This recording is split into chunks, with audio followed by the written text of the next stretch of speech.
கூடலூரில் அரசு மருத்துவமனை புதிய கட்டடம் கட்டுவதால் அருகிலுள்ள வீடுகளில் விரிசல் ஏற்பட்டு 10க்கும் மேற்பட்ட வீடுகளை காலி செய்யும் நிலை ஏற்பட்டுள்ளது. நீலகிரி மாவட்டம் கூடலூர் கோக்கால் பகுதியில் 60க்கும் மேற்பட்ட குடும்பங்கள் வசித்து வருகின்றன. அங்கு அருகிலுள்ள அரசு மருத்துவமனையில் கடந்த 4 ஆண்டுகளாக புதிய கட்டிடம் ஒன்று கட்டப்பட்டு வருகிறது.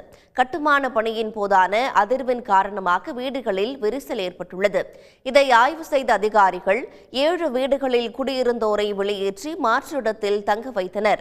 அதேபோல அருகில் இருந்த முதியோர் இல்லத்தில் இருந்தும் 43 முதியவர்களை அகற்றியுள்ளனர். இந்த நிலையில் பிளவுபட்டு இடியும் நிலையில் உள்ள 10 வீடுகளை சேர்ந்த மக்கள் அங்கிருந்து வெளியேறும் கட்டாயம் ஏற்பட்டுள்ளது.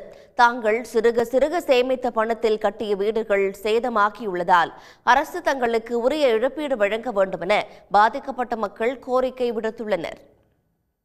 எங்க போறதுன்னு தெரியாம இன்னைக்கு கையிலையும் 10 பைசா காசும் இல்லாம இன்னைக்கு லோனு வாங்கி கடன் கூட கட்ட முடியாம நம்ம 3 வருஷமா நாங்க கஷ்டப்பட்டுட்டு இருக்கேன் சார். இன்னைக்கு எங்க போறதுன்னு தெரியல.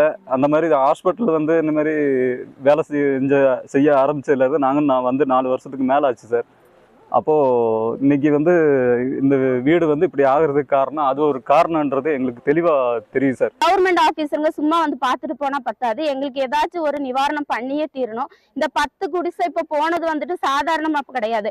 அவங்களும் கூலி வேலை செஞ்சு வட்டிக்கு வாங்கி பின் அது இல்லாம நம்ம அரசின் மூலியமா கிடைக்கப்பட்ட 2,10,000 அவங்க கொடுத்துதான் நாங்க கட்டியிருக்கோம் வீடு. நகையெல்லாம் அடமானம் வச்சு இன்னைக்கு யாராலையும் திருப்ப கூட முடியாத இருக்கோம். இந்த மாதிரி இருக்கிற இடத்துல எங்களை தெருவுல போய் நில்லுங்கன்னு சொன்னா நாங்களாம் எங்க நிப்போம் சொல்லுங்க பாக்கலாம். இதனிடையே அப்பகுதியில் உள்ள பல வீடுகள் இடிந்து விழும் சூழ்நிலை ஏற்பட்டுள்ளதால் அந்த வீடுகளில் வசிக்கும் பொதுமக்கள் தங்கள் வீடுகளில் இருந்து பொருட்களை எடுத்துக்கொண்டு கண்ணீர் மல்க சென்றது காண்போரை மனம் கசிய செய்துள்ளது. உடனுக்குடன் செய்திகளை தெரிந்து கொள்ள சன் நியூஸ் பெல் ஐகானை கிளிக் பண்ணுங்க.